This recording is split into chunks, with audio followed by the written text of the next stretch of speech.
Mesdames et messieurs, très chers téléspectateurs, une fois de plus, bonjour et bonsoir. De partout où vous nous suivez en République démocratique du Congo, tout comme ailleurs, nous vous saluons. Nous sommes chez vous dans le cadre de notre mission Économie et Stratégie. Comme vous le savez, nous avons pour mission de décortiquer de la matière économique, d'inviter, n'est-ce pas, dans notre plateau, des experts qui vont devoir nous expliquer la matière telle qu'elle se trouve. Alors, pour ce soir, nous allons recevoir monsieur Mathieu Takizala, qui est opérateur économique, et au même moment, il est aussi directeur général d'une entreprise qui s'occupe des automobiles en République démocratique du Congo. Monsieur Mathieu, bonjour. Bonjour, cher Cyril. Je vous remercie. Je remercie la chaîne de la République démocratique du Congo, le phare, parce que dans mon enfance, on l'a connu. Vraiment, les plumes de la République démocratique du Congo. Tout à fait. Et j'ai aimé cette basculement, parce qu'aujourd'hui, le monde est numérique. Le monde est devenu plus sensationnel. Le bon nombre de plumes qu'on a connues dans ce pays, Elima, Salongo, on n'entend plus. Aujourd'hui, voir ces modèles économiques qui quittent le papier et qui deviennent aussi rejoindre le numérique, la télévision. Coup de chapeau à l'équipe dirigeante et coup de chapeau aussi à l'expertise qui sont ici. Merci. Et puis, je félicite tous les communicants de la République démocratique du Congo parce que vous faites vraiment assez pour que ce pays rayonne dans le monde. Merci beaucoup, monsieur Mathieu Takizala. Aujourd'hui, nous allons parler de l'entrepreneuriat en République démocratique du Congo. D'entrée de jeu, j'aimerais que vous nous disiez un peu ce qu'est l'entrepreneuriat. Bon, avant de commencer, je dis à tous les entrepreneurs de la République démocratique du Congo, à la secteur marchand de ce pays, de se protéger. Et à tous les Congolais et Congolaises, parce que Covid-19 est encore là. Continue à faire parmi ravage. les économies majeures comme la Chine, continuent à confiner les uns les autres. Nous devons se protéger pour produire. Parce qu'on ne peut pas conjuguer l'entreprise sans ressources humaines, sans capital humain.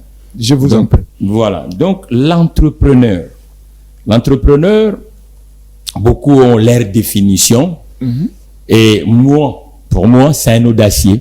Ça signifie que c'est quelqu'un qui veut résoudre, d'abord, qui autopsie sa société et qui récupère l'expertise qu'il a pour créer une valeur ajoutée pour lui-même et pour son État et pour emballer le système de son État dans ce qu'on appelle le conte de fées et révolutionner le secteur que lui, il va décider de s'impliquer. Parce que, vous savez, tout dans ces planètes Terre est vieux comme le monde. Donc, vous allez décider aujourd'hui pour être entrepreneur dans le bâtiment, vous ne serez pas le premier. Non. Vous trouverez aussi les autres dans le bâtiment. Si vous décidez, par exemple, dans l'automobile, vous ne serez pas le premier. Vous trouverez aussi les autres. Mais normalement, il faut amener la touche particulière de l'entrepreneur que vous êtes par rapport au secteur que vous allez décider d'entreprendre. Est-ce que l'entrepreneuriat dans notre pays a-t-il une base, un soubassement? Est-ce que la loi congolaise protège, encourage-t-elle l'entrepreneuriat? L'imaginaire collectif dès l'enfance dans ce pays, celui qui s'est retrouvé dans le secteur marchand, était comme si quelqu'un qui était pas, il faut qu'on se dise la vérité.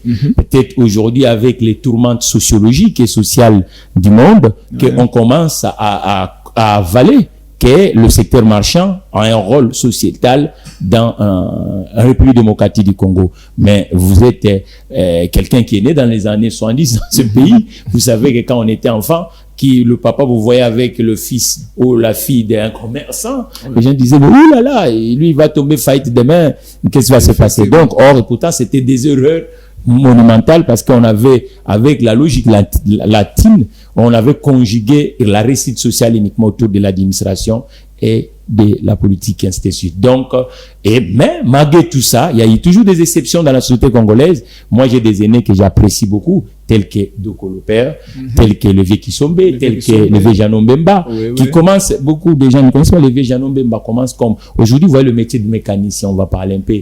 Au nombre de gens, on minimise ça. Vous voyez, le conte de fées, le saga congolaise de vieux Janon Bemba commence par ce métier de mécanicien. Et après, il devient camionneur. Après, il devient industriel. Il devient le patron des patrons. de la fédération des entreprises de l'époque. Donc, c'est ça le magie d'un entrepreneur. Un entrepreneur peut commencer petit. Voilà. Il prend la lettre de l'excellence. Il résout le problème sociétal. Il s'impose dans la société et il avance tel que le conte des faits comme ça. Le conte des faits de Kisombe, il commence avec quoi? Vous comprenez, aujourd'hui, être un menuisier en République du Congo, bon nombre de gens sont déchantés. Donc, en fait, c'est ça, il commence à menuisier. Et aujourd'hui, vous voyez, il est parti, et la place qu'on appelle Inzam, bon nombre de la jeunesse d'aujourd'hui ne savent pas Inzam, ça vient d'où d'abord? C'est l'institution fondée par Kisombe. Et qui a produit des meubles pour la République démocratique du Congo et qui a importé le meuble à l'international. Aujourd'hui, on en a plus. Aujourd'hui, on a plus. J'aime aussi beaucoup le vieux Ngunza Bonanza. La jeune génération ne connaissent pas. Lui, il avait créé à l'époque parce que tout le monde boit, le soldat, coca, tout ça, ainsi de suite. Braskin. Braskin, premier brasseur congolais. Vous comprenez? Donc, en fait, c'est ça la magie de l'entreprise. Ça fait que l'entrepreneur, c'est quelqu'un qui est pas c'est pas un égoïste d'abord. Si vous êtes égoïste, ça ne sert à rien, d'aller dans cette aventure. Il faut être quelqu'un qui a la passion, qui aime l'aventure et l'aventure dans le bon sens. Aujourd'hui, nous parlerons du secteur automobile, mais avant qu'on en arrive là, en fait, qu'est-ce qui fait que parce que vous avez cité des exemples. Ce sont des aînés que, franchement, ça me donne la fierté d'être congolais parce que quand je vois le parcours de ces aînés, le Dokolo commence avec une boîte de nuit. Aujourd'hui, quand vous avez une boîte de nuit, vous voyez, dans la société, on croit comme si vous faites rien. Après, il commence avec le métier de taxi. C'est pour ça que je dis, les taximans doivent prendre les travaux au sérieux. Il ne faut jamais les négliger. Il faut jamais les négliger. Et après, tu savais, 17 entreprises dans son actif et le dernier, c'était une banque, la banque de Kinshasa. La banque de Kinshasa. Mais qu'est-ce qui fait que cette continuité n'a pas suivi? Qu'est-ce qui fait qu'aujourd'hui, les entrepreneurs congolais, par rapport à quand nous prenons la comparaison, vous voyez, qu'est-ce qui fait qu'aujourd'hui, nous n'en avons plus, on n'a plus une liste exhaustive? Qu'est-ce qui se passe? L'entreprise développe avec l'écosystème. Nous, ce pays a connu depuis les années 74 bon nombre de problématiques sociétales, politiques, administratives. Ça frustrait le consommateur, qu'on appelle le ménage. Et ça veut dire que toutes les crises qui ont passé ici, qui ont touché l'économie, et le système collectif n'a pas rectifié en réjectant un fonds. Ou la transmission n'a pas suivi. Parce que, vous voyez, aujourd'hui, dans l'aventure entrepreneuriale au monde, il y a des entreprises qu'on appelle les entreprises familiales. Et il y a les entreprises. Dans l'entreprise familiale, parce que normalement, ces groupes que j'ai cités, c'est des groupes familiales. Normalement, on devait trouver un qui peut reprendre l'activité après le parent. Bizarrement, lorsque l'initiateur part, automatiquement, comme il n'y a pas eu la transmission, et il y a une fossé énorme. Et du côté aussi des politiques publiques, on n'a pas compris que même le saga est du côté privé, mais c'est une patrimoine congolaise, il faut le sauvegarder. Il faut être, les Wendel par exemple, le Tata, le André Motors, tous ces gens-là, dans le pays du monde, font la fierté de leur pays. Et aujourd'hui, malheureusement, un pays démocratique du Congo, la part de l'entrepreneur dans la société, elle est faible. Parce que le pouvoir public ne comprend pas que l'entrepreneur, c'est le voisin, c'est le partenaire, et qu'il faut le booster. Vous avez vu, par exemple, entre la Seconde Guerre mondiale, qu'est-ce que les États-Unis, à travers le général, moi j'ai deux généraux que j'aime tant dans le monde, le général Marshall et le général nigérien, l'ancien président Olusegun Obasanjo, qui n'étaient pas des économistes, mais qui ont compris qu'on ne peut pas bâtir un système étatique sans entreprise.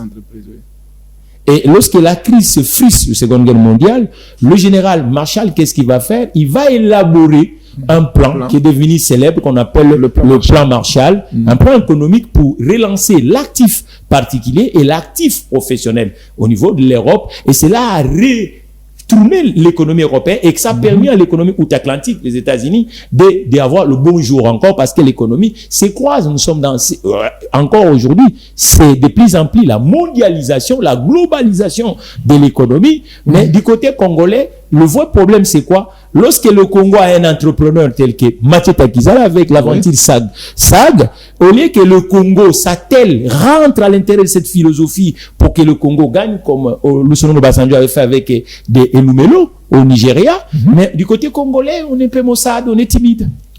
Voilà, c'est pourquoi d'ailleurs je vous posais la question de savoir est-ce que l'État protège-t-il les entrepreneurs. Alors, je reviens maintenant à ce que j'ai annoncé tout au début.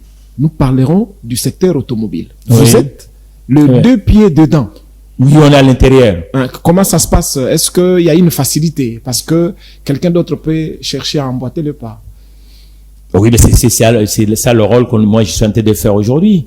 Je ressuscite à tous ces jeunes gens, tous ces messieurs qui travaillent le métier de l'automobile en République démocratique du Congo, de comprendre qu'ils sont des acteurs, ce ne sont pas des spectateurs. Écoutez, et pendant longtemps, on l'a fait montrer à ces gens-là que ce sont des spectateurs. Et non, on doit cesser de croire que ce sont des spectateurs, ce sont des acteurs.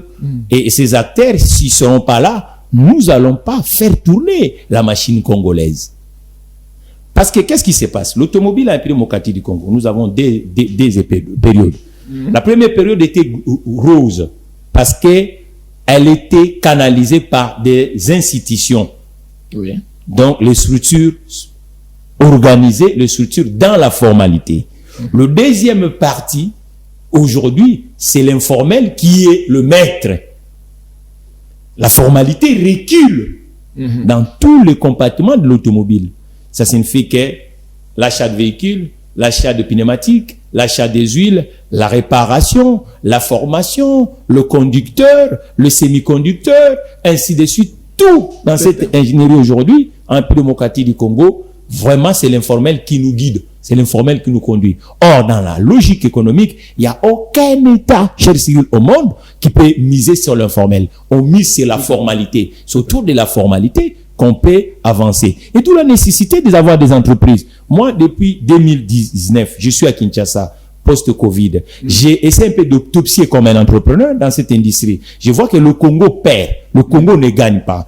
Tout le monde parle de l'agriculture. Mais si vous sillonnez dans le territoire profond de la République démocratique du Congo, vous verrez qu'il n'y a même pas de représentants de l'industrie de l'automobile, tels que ceux qui vendent le tracteur dans tous les villages congolais, pour que lorsque le tracteur tombe en panne, et que l'agriculteur va être dépanné. Et la plupart des agriculteurs, ils ont du mal même de se procurer l'outil mécanique. Donc ça, c'est des gens. Or, on était avance dans le premier parti. Dans le premier parti, celui qui était à Kikwit, s'il était dans le secteur de l'agriculture, pour acheter le véhicule et le machine agricole, il y avait un représentant à Kikwit qui le vendait. Vous voyez le recul qu'on prend maintenant dans ce secteur en démocratique du Congo. Le déplacement. Parce que même on fait pour le secteur vert. Parce que, pourquoi le secteur vert? Aujourd'hui, tout ce que les Congolais consomment, 90%, ce sont les économies des autres États. Or, lorsque ce que vous consommez, vous ne le produisez pas, vous aurez pas plus de gens qui travaillent dans le territoire. Parce que si on produit, par exemple, Bouamanda était dans la Grande Équateur. Bouamanda, le riz venait dans des grandes mégapoles congolaises. Mais il y a celui qui sème, il y a le transporteur, il y a le manutentionnaire, il y a ainsi de suite. Et la chaîne de la valeur crée et jusqu'au consommateur et distributeur. Vous comprenez? Alors, lorsque vous perdez des gens de fleurons comme ça, comme Bouamanda CDI, automatiquement, il y a des régions entières qui se perdent. On va même plus parler de ces rayons. Et ce qui m'a estomaqué, des jours, je suis en train de parler avec un groupe d'étudiants au niveau de Mbandaka. Et ces étudiants me parlent. Je voulais un peu savoir le secteur de l'automobile dans la Grande Équateur. Je demande à ces jeunes gens, est-ce qu'il y a un garage aujourd'hui en Mbandaka? Il dit non. Mais comment on fait si le véhicule tombe en panne? Il dit, monsieur, ou il faut aller vers Gisangani, ou il faut venir vers Kinshasa chercher un technicien. Et pensez-vous vraiment dans les années 60 à Mbandaka pour réparer un véhicule, il faut revenir à Kinshasa? Et jusqu'à nos jours, ce sont des choses malheureusement qui se vivent. Vous comprenez? Donc, je dis à ces jeunes gens, vous n'avez pas fait l'université pour regarder le rideau de maman, maintenant allons-y au travail. Nous sommes des scientifiques, je vous donne des aptis. Il faut que le SAG soit implanté dans la ville de Mbandaka. Et aujourd'hui, je suis fier de ces jeunes universitaires congolais qui sont en train de faire de porte à porte Allez voir les institutionnels, allez voir des organismes. Hier, ils m'ont envoyé un travail.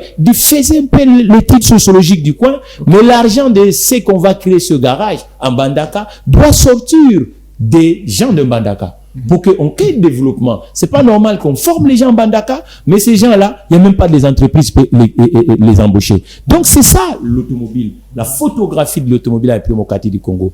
Première partie, elle crée de l'emploi. Elle boostait les choses. Deuxième partie, on a donné aux pirates de l'économie qu'on appelle l'informel. Et pendant ce temps, il y a des territoires entiers qui manquent même pour procurer un bougie. Ici, à Matadi. Oui. Le mois dernier, un monsieur, ils viennent tout le temps chez SAG pour acheter même un bougie, un filtre. Je pose uniquement des questions simples. Est-ce qu'il y a combien de sociétés dans ce domaine au niveau de Matadi? Non, il n'y en a qu'un. Imagine, Matadi, c'est une ville portuaire. Tout à fait. Et tout le monde n'est pas bourgeoise. Il y a aussi la classe moyenne. Ça veut dire que la concurrence doit être dans le territoire. À Kikwit, cher Cyril, il n'y a pas un garage. Quand on grandissait à Kikwit, c'était le garage, c'est le prêtre. Et effectivement, c'est bon, vous comprenez, en fait, ce domaine est en train de reculer. Quand on n'a pas compris que c'est avec ce métier de l'automobile aussi qu'on peut créer de la valeur en démocratie du Congo et qu'on a laissé l'informel nous conduire, et vous voyez que ce domaine est en train de reculer, on peut même pas l'appeler marché et ça devient, la partie formelle ne prend pas 20% de marché. La partie informelle prend plus de 80% de marché. Effectivement. Parce que quand vous parlez de SAG, les nombreux téléspectateurs qui nous suivent ne comprennent rien. C'est quoi le SAG? SAG, c'est spécial auto-garage. S comme spécial, A comme auto et G comme garage. Alors, donc, vous êtes économiste. Oui. Vous quittez de l'économie pure parce que, entre guillemets, quand on parle de l'économie, quand on parle d'un économiste, on voit tout de suite un bureaucrate, quelqu'un qui travaille dans un bureau et tout ça. Automatiquement, vous êtes dans le secteur automobile. Oh, détrompez-vous, cher Cyril. Qu'est-ce qui s'est passé? L'économie est sectorielle. Là, on est en pleine l'économie. Je vous ai démontré un peu comment ce secteur d'activité est concilié les autres secteurs économiques. L'économie, ça ne veut pas dire qu'il faut que je sois à la Banque centrale uniquement. L'économie, je peux être dans l'industrie de la pêche. L'économie, je peux être dans l'agriculture. L'économie, je peux être aussi dans l'industrie de la construction de maisons. L'économie, je peux être aussi, parce que l'économie, c'est une chose qui est planifiée, administrée, concevoir et gérée. C'est ça, donc on gère tout. Vous comprenez? Donc aujourd'hui, peut pas. C'est ça que c'est pour ça que j'ai toujours dit dans mon jargon qu'on a cru que l'économie était uniquement pour les amphithéâtres. On doit palper l'économie. On doit sentir l'économie. L'économie, on doit être dans le terrain de l'audace, le terrain du pragmatisme anglo-saxon, du chiffrage. C'est que je vous montre que ne pas avoir de garage, par exemple en Mbandaka, à Kisangani, à Isiro, à Kikwit, ainsi de suite. Là, l'économie n'est pas conjuguée dans ces secteurs. Donc, c'est l'économie. Effectivement. Alors, maintenant, vous avez le deux pieds dedans. Hein? Vous êtes dedans pratiquement. Est-ce que l'État congolais vous accompagne? Depuis que vous êtes vous-même dans le secteur automobile, quelles sont les difficultés? Est-ce que ça marche? En tant qu'entrepreneur, je vous dirais que moi, le mot difficulté, je conjugue P, mais j'ai dit les défis, les challenges, les paris. Donc, les défis aujourd'hui, c'est quoi? Être entrepreneur en République démocratique du Congo pour avoir le premier contrat, c'est un vrai problème. Or, une société, dans la formalité, doit avoir des pas, des pieds. Premier pied, ça signifie qu'elle travaille avec les professionnels ou les organisations, ça fait que le travail bonifié. Travailler avec le particulier, c'est ce qu'on appelle le complément de revenu. Revenu principal, ce sont des structures. Or qu'aujourd'hui, à la République démocratique du Congo, dans ce secteur, le fait d'avoir 150 véhicules, ça permet à quelqu'un, même il n'est pas le professionnel sectoriel, pourtant il y a beaucoup d'innovations qui sont arrivées. L'autre fois, dans l'automobile, on avait uniquement le courant fort. Aujourd'hui, on a le courant faible qu'on appelle l'électronique. C'est-à-dire qu'il y a beaucoup de choses qui ont changé, mais bizarrement, le système congolais a permis, parce que j'ai 15 véhicules et je deviens garagiste. Et cela n'a pas permis l'essor des enseignes congolaises. C'est-à-dire que le grand défi de la République démocratique du Congo, c'est de ne pas donner le travail aux structures. Ça fait que la plupart des sociétés, je vous dis mon homologue nigérien, le premier client c'est son État. Ce sont des régions, ce sont les organisations étatiques comme la police, l'armée, les mairies, les universités, ainsi de suite. Mais quand vous venez en République démocratique du Congo, et tous ces secteurs-là, SAG n'a personne comme client. Vous comprenez, le spécial auto-garage a personne comme client. Or, lorsque déjà l'économie est frustrée, ça fait que le politique public doit comprendre qu'il faut sauvegarder. Peut-être que vous n'allez pas vers eux. Peut-être que vous n'allez pas vers la police, vous n'allez pas vers l'armée ou peut-être vers ces entreprises que nous connaissons. Vous êtes journaliste et vous savez que pour rentrer dans la porte des dirigeants, il y a plusieurs façons où on écrit par des correspondances administratives, où on fait ce qu'on est en train de faire avec vous. Vous savez, dans chaque département ou dans chaque entreprise, qu'est-ce qui se passe? Il y a ce qu'on appelle le monitoring. Voilà. Ça veut dire lorsqu'il y a une entreprise qui s'exprime sur l'espace public, automatiquement, les uns et les autres doivent permettre aussi à cette entreprise de vivre. Où il fallait le politique public fasse de sorte que dans chaque entreprise publique, et qu'on puisse avoir un quota réservé aussi au secteur privé pour le carnet de commandes. Parce qu'aujourd'hui, le carnet de commandes, c'est un vrai problème. Deuxième défi des entreprises ou des entrepreneurs en démocratie du Congo, l'absence de liquidité, le financement. Il n'y a pas assez de banques à côté des entrepreneurs. Moi, je sais que aujourd'hui, ça fait 60 mois que SAG est au Congo. Il n'y a pas une banque en République démocratique du Congo. Pourtant, nous, il y a beaucoup de projets qu'on a mis à l'intérieur qui pouvaient permettre aussi à l'industrie bancaire de gagner, ou la banque d'assurance. Ils sont pas avec nous. Donc, c'est ça le vrai problème. Ça veut dire qu'aujourd'hui, créer une entreprise, aux uns et les autres, on croit que c'est l'affaire de Cyril. Non, c'est pas l'affaire de Cyril, c'est l'affaire de la communauté nationale. Et d'où la nécessité au système public d'accompagner les entreprises qui naissent en République démocratique du Congo. Aujourd'hui, les entreprises qui naissent en République démocratique du Congo, ils ont des dilemmes. Le premier dilemme, c'est l'absence de marché. Deuxième dilemme, le financement est absent. Troisième dilemme, les institutions de formation des ressources humaines, à part l'école, nous devons monter en gamme ce qu'on appelle ONEM, l'Office des demandeurs d'emploi, pour que lorsqu'un recruteur comme Mathieu Takitara qui est en face, j'ai besoin d'un ingénieur et que j'y trouve, parce qu'aujourd'hui, les entreprises pour recruter en démocratie du Congo, vous êtes journaliste qui traite les thématiques de l'économie, c'est vraiment un vrai problème. Un autre dilemme de l'économie congolaise, l'énergie. On ne peut pas produire si l'énergie est absente. Donc, l'autre dilemme encore, c'est les voies de communication, cher Cyril. La Kinshasa, vous voyez les embouteillages. Imaginez-nous. Donc, ça nous prend beaucoup. Il n'y a pas qu'uniquement le problème des routes. C'est pour ça nous, la nécessité de ça, qu'on vient de mettre une chaîne YouTube qui va parler de problématiques de l'automobile dans la globalité et pour que l'ignorance fuit la République démocratique du Congo. Parce qu'aujourd'hui, qu'est-ce qui se passe? Bon nombre de gens, vous tombez dans un rond-point et c'est lui qui est à droite, et la plupart des gens ne savent pas, dans un rond-point qui est à droite. Vous comprenez? Donc, et lorsqu'il y a un fait enlimé, qu'est-ce qu'on doit faire? Tout ça. Et que le tracé routier, ainsi de suite. Il y a beaucoup d'éléments et dans cette industrie qui sont absents, et c'est pour ça que vous voyez que SAG.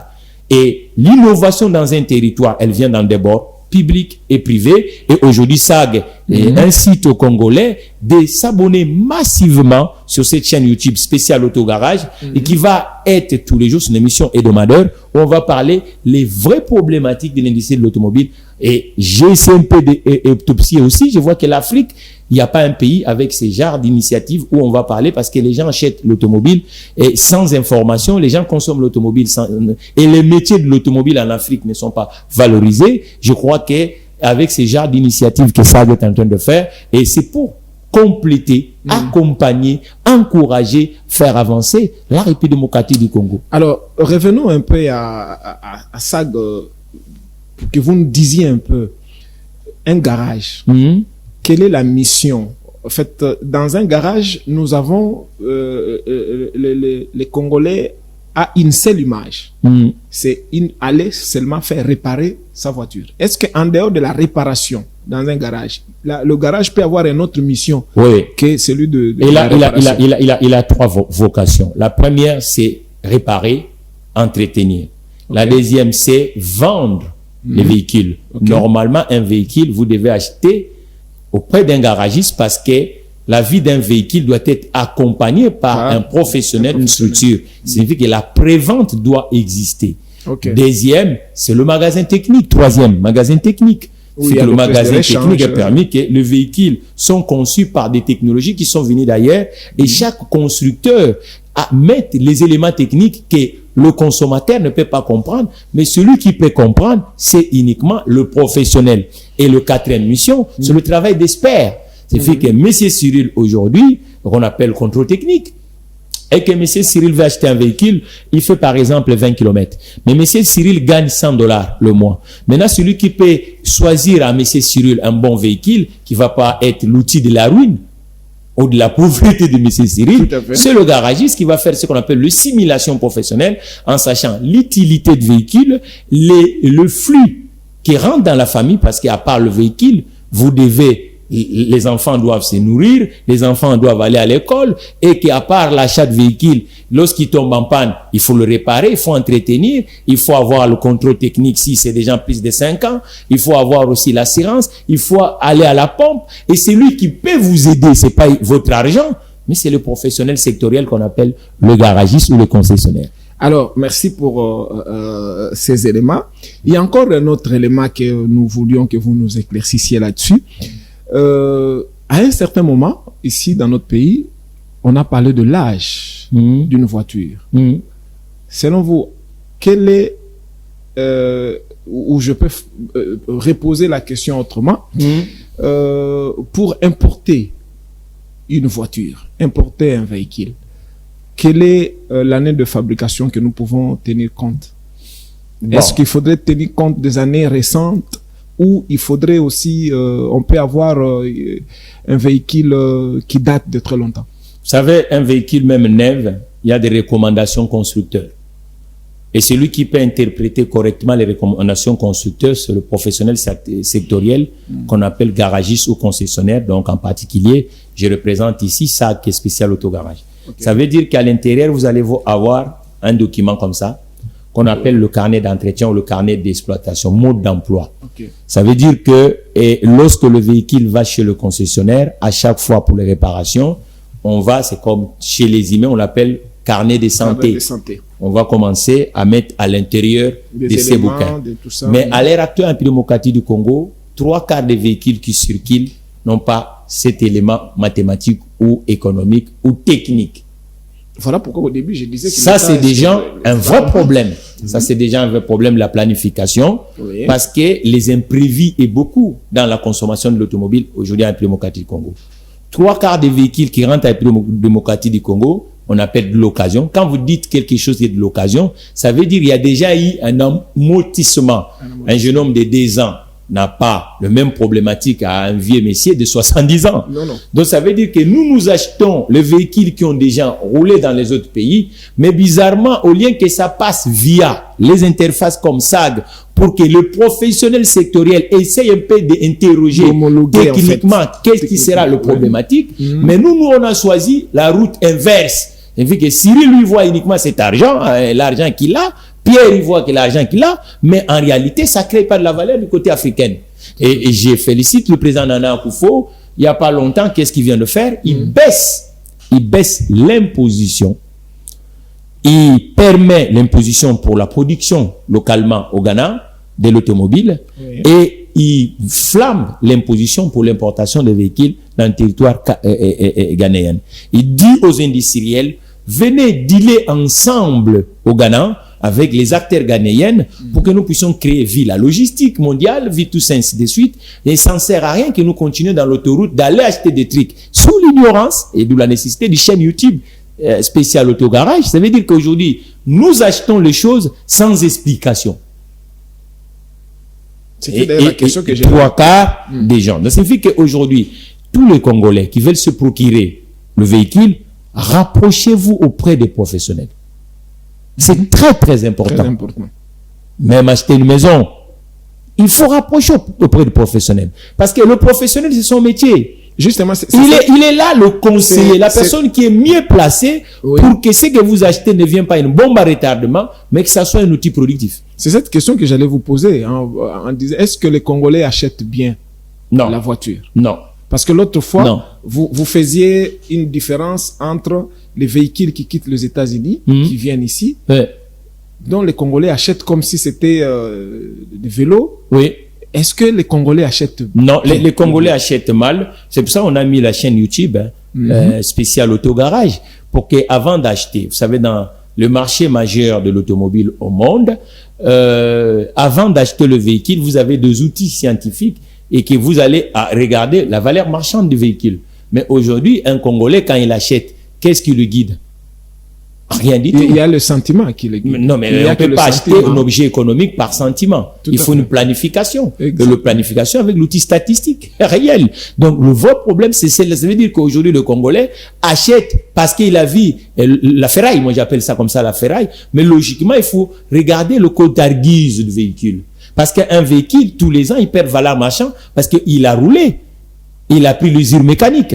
Alors, lorsque nous achetons, et qui nous oriente? Qui nous oriente?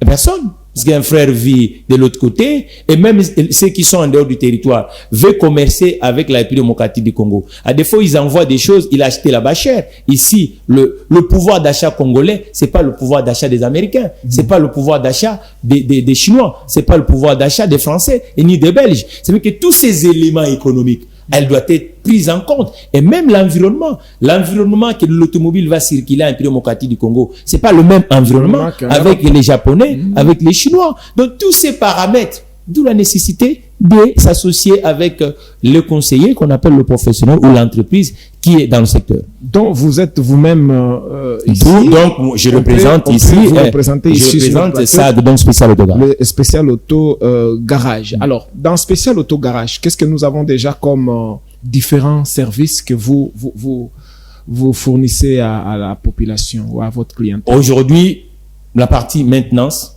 réparation, donc révision avec les données constructeurs, oui, parce qu'on ne peut pas réviser ou entretenir le véhicule si vous n'avez pas des données constructeurs. L'autre fois, avant l'arrivée du numérique, on appelait ça les journaux techniques. Ça veut dire qu'un professionnel, malgré tout, il a ces notions théoriques ou l'approche d'un technicien, mais ces notions doivent être appliquées avec le revue technique. Ça fait qu'aujourd'hui, avec l'innovation technologique, on appelle ça les logiciels. Donc, les logiciels qui tiennent compte des éléments techniques codés du constructeur. Ça, c'est très, très, très important. Donc, nous sommes réparateurs, Spécial Auto Garage, et qui fait des réparations et des entretiens. Nous sommes contrôleurs de véhicules, ce qu'on appelle le contrôle technique. Donc, chez Spécial Auto, on peut contrôler vos véhicules. Nous sommes celui qui vous conseille aussi pour acheter vos pièces de rechange, parce que le pièce, c'est ce qu'on appelle aussi le pièce d'origine. Vous savez, l'expression origine veut dire quoi? Le pièces qui ont été fabriquées par les recommandations constructeurs. Ce n'est pas le pièce fabriquée par le fabricant. Non, mais le fabricant va fabriquer par rapport à la technologie de celui qui fabrique l'engin. Vous savez, ceux qui fabriquent l'usinage qui fait par exemple le caméra, lorsqu'il fabrique un caméra pour Sharp, il va prendre les recommandations de Sharp. Donc, ainsi de suite. Donc, en fait, c'est ça, c'est ce qui manque aujourd'hui dans la consommation collective de la République démocratique du Congo. Donc, et ça, c'est très, très important, cher Cyril. Le pièce d'origine, avec les recommandations constructeurs, il y a beaucoup de constructeurs au monde, et aujourd'hui, nous, SAG, nous prenons la responsabilité parce que dans le marché de pièces de rechange, c'est ce qu'on appelle le premier prix, le troisième prix, le deuxième prix, et ça, on prend en compte. Et il faut pas acheter la pièce pour vous. Moi, j'ai tombé en panne. Non. Il faut toujours l'amabilité. Et si vous pouvez acheter le médicament, c'est l'un vous. Le médicament, on achète avec une ordonnance. Une ordonnance est payée par le professionnel médical. Donc, c'est ça, en fait. Le pièce de rechange aussi, c'est avec un devis qui est bien établi par un technicien. Et celui qui va vendre aussi, ça doit pas être un boutique de dérivés, mais ça doit être un magasin technique. Mais le magasin technique se retrouve dans tous les pays du monde à l'intérieur d'un garage. Mais qu'est-ce qui fait que... Et aujourd'hui aussi, on commence à... On a compris que les Congolais, il n'y a pas l'accompagnement quand ils achètent des véhicules. Chez SAG, à l'heure actuelle, on a mis en place achat de véhicules avec garantie. Et c'est garantie de 24 mois. Occasion est neuve parce que le pouvoir d'achat des Congolais n'est pas pour quand tout vous le monde. dites garantie, qu'est-ce que vous voulez dire? Le mot garantie. Ça veut dire garantie, il y a des éléments que le Congolais sera exempté. Par exemple, les entretiens. Pendant 24 mois, lorsqu'il y a un problème d'entretien qui se présente, ce Congolais qui a acheté à travers SAG va retourner chez SAG et ça va le prendre rien du tout. Et il y a ce qu'on appelle par exemple les réparations. Pendant 24 mois, lorsque vous tombez le problème des réparations, vous allez retourner chez SAG et SAG va prendre tout ça en charge. Il y a ce qu'on appelle l'assistance. Vous êtes la nuit, M. Cyril tombe en panne du côté de Malokou et il suffit d'avoir le numéro d'assistance de SAG. Vous appelez, SAG va venir récupérer. Donc, c'est tous ces éléments aujourd'hui, à l'heure actuelle, 3/4 des gens qui consomment l'automobile n'ont pas ça en République démocratique du Congo. Est-ce que vous avez une préférence dans la spécialité chez SAG? Est-ce que vous êtes généraliste? Nous, aujourd'hui, chez SAG, nous sommes une entreprise qui est née avec la philosophie des multimarques. Ça veut signifier que on ne vous dira pas qu'on fait que Ford. Hein, vous venez avec un Maserati, SAG va essayer de vous accompagner. Vous malgré tout, il n'y en a pas assez. Il n'y en a pas assez. En République démocratique du Congo, mais ce sont des belles mécaniques. Hein, voilà. Et puis, vous venez avec une Ford, vous venez avec une Toyota, vous venez avec une Range Rover, vous venez avec tout ça, ainsi de suite. C'est une HEB qui peut soigner tous les constructeurs mondiaux à travers la logique des SAG. C'est une société multi-marque, ça veut dire que multi-constructeurs. Et lorsque vous en avez en République démocratique du Congo, on sera capable. Et une autre innovation chez SAG, on a vu qu'il y a un énorme déficit des professionnels dans ce secteur à travers la République. Oui. Actuellement, nous voulons développer cette enseigne congolaise avec le modèle économique de franchise. Donc, le franchise, c'est quoi? Les groupes de Congolais en Bandaka. Vraiment, j'aime tant ces provinces. Je crois que, vous savez pourquoi j'aime? Dans l'automobile, l'Équateur a une histoire avec l'automobile. Ok. Vous voulez que je raconte aux Congolais? Introduisez. Lorsque le boom économique s'est fait dans des pays avancés, l'industrie pneumatique a été soutenue par le latex, les VA. Okay. Et le tonnes de VA ont été produits à la République démocratique du Congo dans la Grande Équateur. Alors, quand vous êtes dans le secteur automobile, parce que vous avez parlé de l'informel, le garage, la majorité des garages à Kinshasa évoluent dans le secteur vraiment informel. Est-ce que vous avez fait déjà 3 ans? Est-ce que c'est vraiment facile d'évoluer dans ce secteur qui est vraiment à pratiquement 90% dans l'informel? Oui. Bon, l'informel n'a pas de règle, hein. Depuis l'année dernière, vous n'avez pas reçu quelqu'un de l'informel devant vos plateaux parce qu'il n'y aura même pas des éléments à vous brandir. Non, malheureusement. Donc, voilà. Donc, je crois que c'est la formalité qui doit dominer. C'est d'où la nécessité, j'ai dit aux élites, parce que beaucoup on parle du le pouvoir en République démocratique du Congo, on parle plus du président, mais il y a plusieurs pouvoirs. J'ai dit aux élites et surtout aux commissions économiques de l'Assemblée nationale de comprendre qu'il y a un énorme fossé dans le territoire aujourd'hui, d'accompagner des boîtes comme des SAG, parce que lorsque le SAG a le travail, ça veut dire qu'on va essayer de trier ceux qui sont dans l'informel. C'est pour ça que vous voyez que nous ne sommes pas égoïstes avec cette philosophie. Nous disons, et ça doit être présent. On développe avec la logique d'agent SAG, c'est-à-dire que des mécanismes qui ont fait leur métier pendant longtemps, mais qui manquent par exemple et la technologie et la logique du XXIe siècle. Maintenant, on essaye de l'amener avec la logique d'aujourd'hui à travers la structure SAG. C'est pour ça que nous disons, les élites, l'Assemblée nationale doit donner le travail aussi à SAG. On a 500 élites. Ça sera aussi mieux que SAG puisse avoir même 150. Et lorsqu'on a 150, on peut faire de sorte comme entreprise d'être présent dans des villes où le métier de garagiste ou le métier de l'automobile requiert et que l'informel nous gagne. Lorsque l'informel gagne, il ne gagne pas que M. Takizala, il gagne aussi les élites. Parce que les élites qui les votent, c'est la population. Mais lorsque la population n'a pas de travail, lorsque celui qui a un Maserati a Chopo et qui manque quelqu'un qui peut le réparer et que ça tombe en panne, lorsque le lit va représenter pour qu'on lui donne encore un autre mandat, je crois, lui dire mais non, moi j'ai manqué ici, et c'est comme ça on évalue les élites dans les autres pays du monde. Oui, et quand il devient député de la circonscription, quelles sont les entreprises de la circonscription que lui il a accompagné pour que le territoire. Donc, je crois que ce baromètre elle doit revenir. Et puis, je dis aussi aux gouverneurs de province, aujourd'hui, ils ont une énorme responsabilité. Ce sont les représentants du président de la République et qui gèrent des États. Nous ne sommes pas dans un système fédéral, on a un système unitaire, mais ils ont un rôle. Maintenant, c'est pour cela j'ai écrit aux 26 gouverneurs de la République démocratique du Congo que ça doit être présent et que nous puissions conjuguer quand même la valeur travail en République démocratique du Congo. Vous les avez écrits, vous avez sollicité à ce qu'il y ait un accompagnement de gouverneurs. D'abord, on le prend comme des associés, on le prend comme des acteurs. Ça fait qu'il faut amener du bon politique public-privé parce qu'eux-mêmes, ils sont aujourd'hui dans la plupart des provinces et leurs véhicules, ils ont un problème parce que le professionnel n'est pas dans le terrain, et d'où la nécessité qu'aujourd'hui, les gouverneurs, vous accompagnent effectivement. Même chez Ngobila,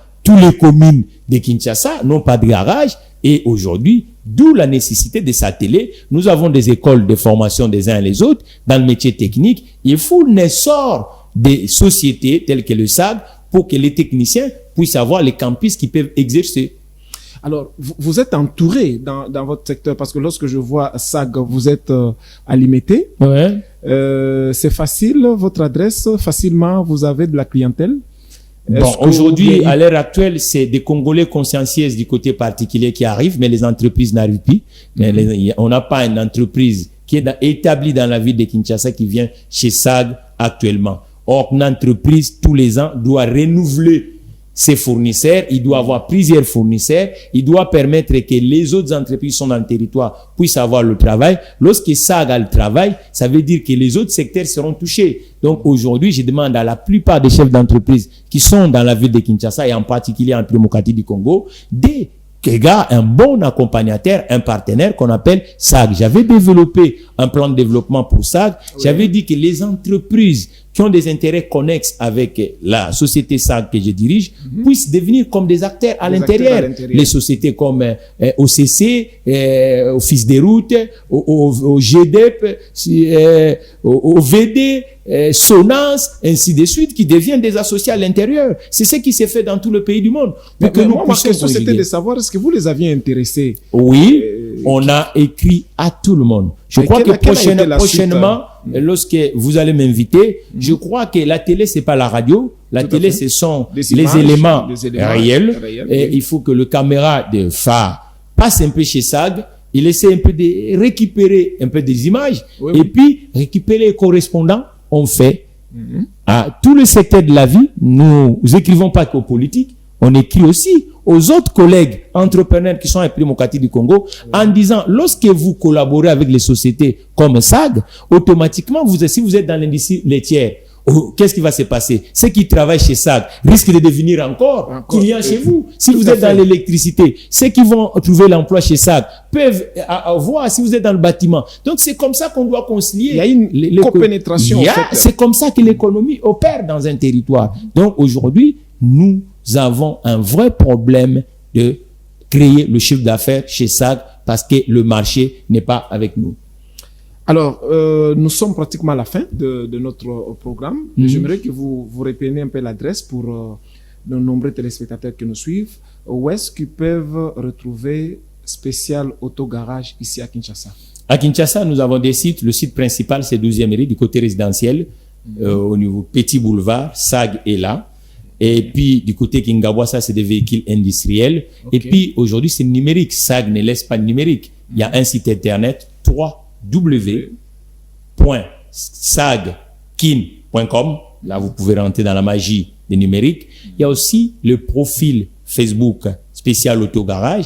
Il y a le profil WhatsApp, les groupes WhatsApp et les pages Spécial Autogarage. Il y a aussi Instagram, Spécial Autogarage. Il y a aussi la chaîne YouTube, Spécial Autogarage. Ça fait qu'avec tout ça, vous pouvez nous contacter calmement à travers le monde et en particulier en République démocratique du Congo. Voilà, très chers téléspectateurs, ça a été un plaisir pour nous de recevoir sur ce plateau Monsieur Mathieu Takizala, qui nous fera le plaisir de revenir, je crois, prochainement, si son agenda le permettra. Et cette fois-là, nous vous promettons que nous allons descendre sur le terrain, nous irons le visiter dans son garage, nous allons avoir des images que nous allons vous ramener parce que là, il nous a promis. Entre-temps, nous vous demandons de rester fidèles à votre chaîne prochainement. Merci.